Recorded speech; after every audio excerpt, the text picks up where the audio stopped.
आप देख रहे हैं योर मनी। कीर्तन शाह हमारे साथ मौजूद है क्वेरीज को आंसर करने के लिए। बात करते हैं कुछ और व्यूअर्स से। पूनम ने एक सवाल भेजा है पंचकुला से। उम्र इनकी 45 साल है, 7,000 की मंथली सिप है, पोर्टफोलियो की वैल्यू है 5 लाख और 13 साल में रिटायरमेंट प्लान कर रही हैं 2 करोड़ के साथ। एग्जिस्टिंग पोर्टफोलियो हमारे पास जो है वो है Baroda BNP Paribas retirement fund 3000, Parag Parikh flexi cap 2000, Edelweiss ELSS tax saver 1000, Union ELSS tax saver 500, Shriram ELSS tax saver 500, lumpsum investment 30,000 का निपॉन इंडिया मल्टी कैप पे है।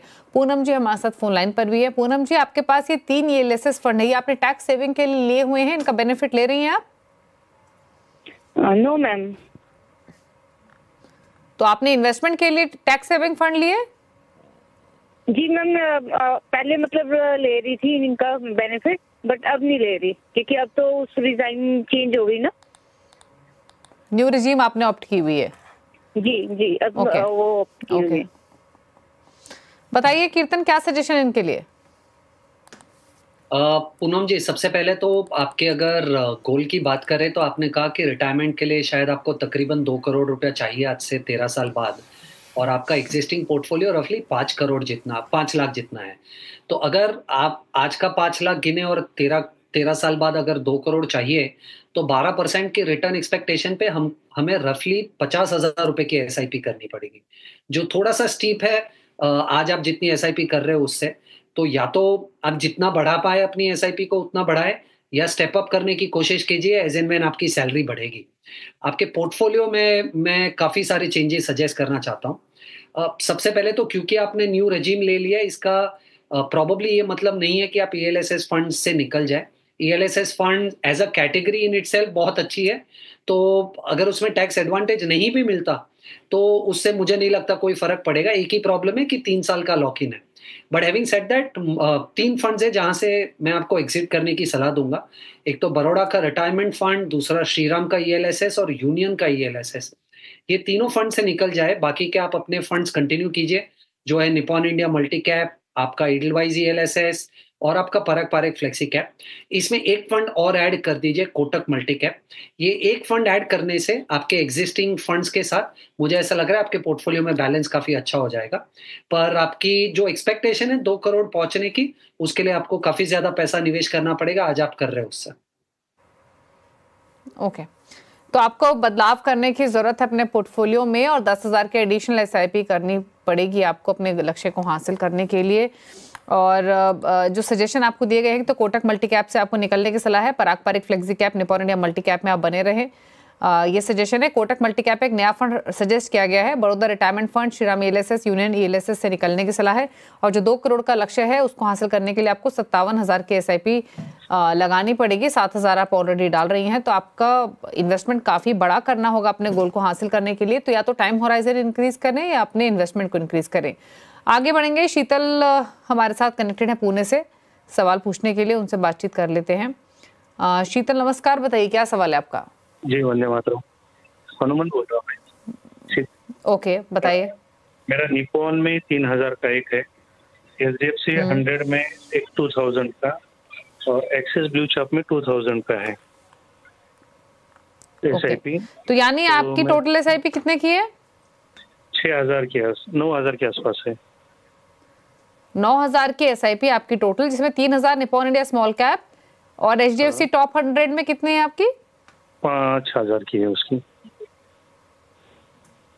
आर यू श्योर 5,000 की? क्योंकि जो डिटेल्स आपने हमें भेजी थी उसमें 1,000 की SIP आपने कही थी। मैडम नहीं, सॉरी, वो 1,000 की है और इसमें एक्सिस ब्लू चिप में 2,000 की है। ओके, तो एक्सिस ब्लू चिप में 2,000, HDFC टॉप 100 में 1,000, निपॉन इंडिया स्मॉल कैप में 3,000। तो ये भी इन टोटल 6,000 की सिप ही हुई आपकी। आपने कहा 9,000 की सिप कर रहे हैं। नहीं, तीसरा जो है वो UTI में है, वो मैंने यहाँ पे मेंशन नहीं किया है। UTI का कौन सा फंड है? UTI मिड कैप का। ठीक है, और 10,000 की आपको एडिशनल सिप करनी है? जी हाँ, और स्टेप अप मेरा हर महीने मतलब हर ईयर 10% का रहेगा। ओके, और अभी पोर्टफोलियो की वैल्यू 4.5 लाख के आसपास है? नहीं, वो टोटल एक SIP की है। टोटल ओवरऑल देखा तो 15 या 16 लाख की तक चली गई है पोर्टफोलियो की वैल्यू। पोर्टफोलियो की वैल्यू 16 लाख है? जी। ओके, तो थोड़ा सा बदला इनका सवाल, जो डिटेल्स प्रीवियसली शेयर की गई थी उसके बेसिस पे। कीर्तन में एक बार रिपीट कर देती हूँ इनका सवाल। पहले तो मैं इनके एग्जिस्टिंग फंड्स बताती हूँ जो कि 9,000 रुपये महीना ये डाल रहे हैं। यूटीआई मिड कैप डाल रहे हैं ये 3,000, निपॉन इंडिया स्मॉल कैप में 3,000, 1,000 एचडीएफसी टॉप 100 में, एक्सिस ब्लू चिप में 2,000। ये हुए इनके 9,000 के फंड्स। पोर्टफोलियो की वैल्यू इनकी इस टाइम जैसे इन्होंने मेंशन किया 15-16 लाख के आसपास की है। 2 करोड़ का लक्ष्य है 10 साल में, और हर साल 10% स्टेप अप भी करते हैं। 10,000 के एडिशन स्टेप भी करनी है इनको। बताइए सजेशंस। आई थिंक 2 करोड़ का लक्ष्य काफ़ी स्टीप लग रहा है यहाँ से, क्योंकि अगर आप 12% की रिटर्न एक्सपेक्टेशन जिस पे मैं जनरली कैलकुलेशन करता हूँ, अगर 10 साल में 2 करोड़ रुपए इकट्ठा करना है और आज अगर 16 लाख का भी पोर्टफोलियो, तो रफली 67,000 रुपीज़ की एसआईपी लगेगी। आज अगर आप मान लीजिए आप जो भी एसआईपी कर रहे हो उस पर 10,000 ऐड करेंगे तो भी आपकी 16-17 हज़ार रुपये की एसआईपी होगी, या 19,000 की एसआईपी होगी, सॉरी। पर आपको इस एसआईपी को 67,000 तक लेकर जाना है, तब जाकर आपका शायद ये 2 करोड़ का लक्ष्य 10 साल में अचीव हो सकता है। तो आप एक अच्छी चीज़ कर रहे हैं कि आप स्टेप अप कर रहे हैं एसआईपी को, पर एसआईपी को थोड़ा सा और बढ़ाने की ज़रूरत पड़ेगी, क्योंकि ये लक्ष्य थोड़ा सा स्टीप लग रहा है वर्सेस जितना पैसा आप निवेश कर रहे हैं। आपके पोर्टफोलियो पे 2-3 सजेशंस देना चाहूँगा। यूटीआई का जो मिड कैप फंड है आपका, आप उसे कोटक के मिड कैप फंड से रिप्लेस कर दीजिए, और एक फंड और ऐड कर लीजिए आपके पोर्टफोलियो में जो है पीपीएफएस फ्लेक्सी कैप।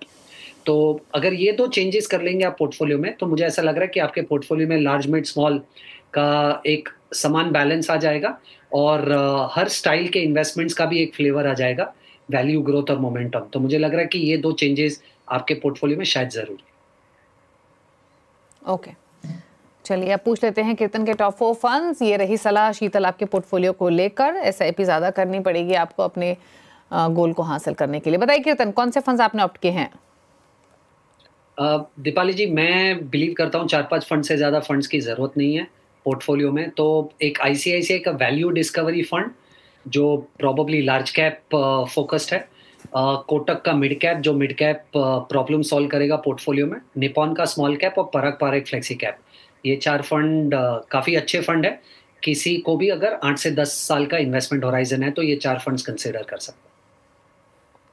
तो ICICI value discovery, Kotak mid cap, Nippon small cap, Parag Parekh flexi cap, ये चॉइसेस हैं कीर्तन की तरफ से अगर आप नया पोर्टफोलियो क्रिएट करना चाहते हैं लॉन्ग टर्म के लिए। लेकिन चलिए शो को समेटने का वक्त है। थैंक यू कीर्तन आने के लिए शो में और हमारे व्यूअर्स की हेल्प करने के लिए शो के जरिए। इसी के साथ योर मनी में तो इतना ही। ब्रेक के उस पार भी खबरें जारी हैं। नमस्कार।